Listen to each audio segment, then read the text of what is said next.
Hello and welcome to this Cloud Services Benefits and Consideration Overview lecture.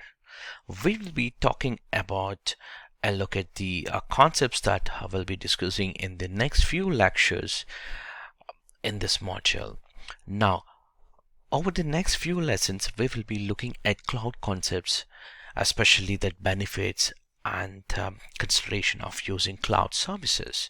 I'll go through each of these different six points which we have here, like high availability and scalability, business agility, economic of scale, and CapEx, OpEx, and finally the consumption-based model. Now, we would start looking into high availability, fault tolerance, and disaster. In this specific lecture, we're going to learn about how the systems can proactively or reactively respond to your errors if it is an fault tolerance, and if it is the high availability point. When we talk about the high availability, how redundancy within the data centers and how redundance of the regions that all help to ensure that our applications and systems are up and available as much as possible. We are going to learn about the high availability with respects to regions and data centers. And fault tolerance, as I said, we are gonna work with the proactively as well as the reactively, how best we can handle those errors when they happen. And for the disaster recovery, how best we can recover from on-premises to cloud, and cloud to cloud, or on-premises to, for that matter, for any other Azure data center or your own private data center.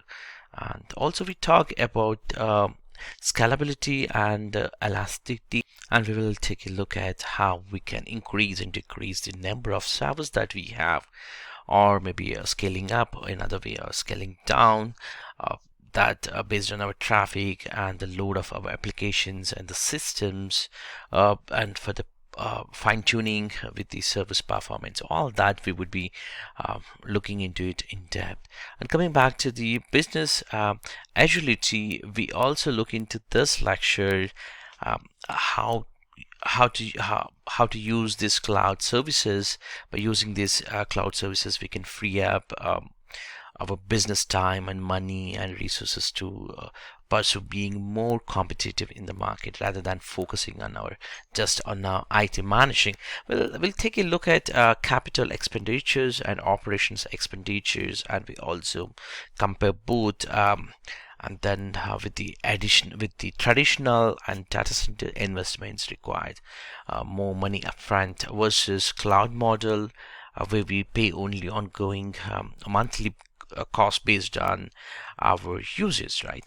And we also have a look on it, economic of scale, where we would be actually getting more cheaper for larger companies like Microsoft to create and manage Azure cloud, versus if we try our own with our own data centers, how much more it would cost. It would actually costing us by dollar to compare with the Microsoft Azure data centers. And finally, we will look into the latest lessons of the consumption-based model.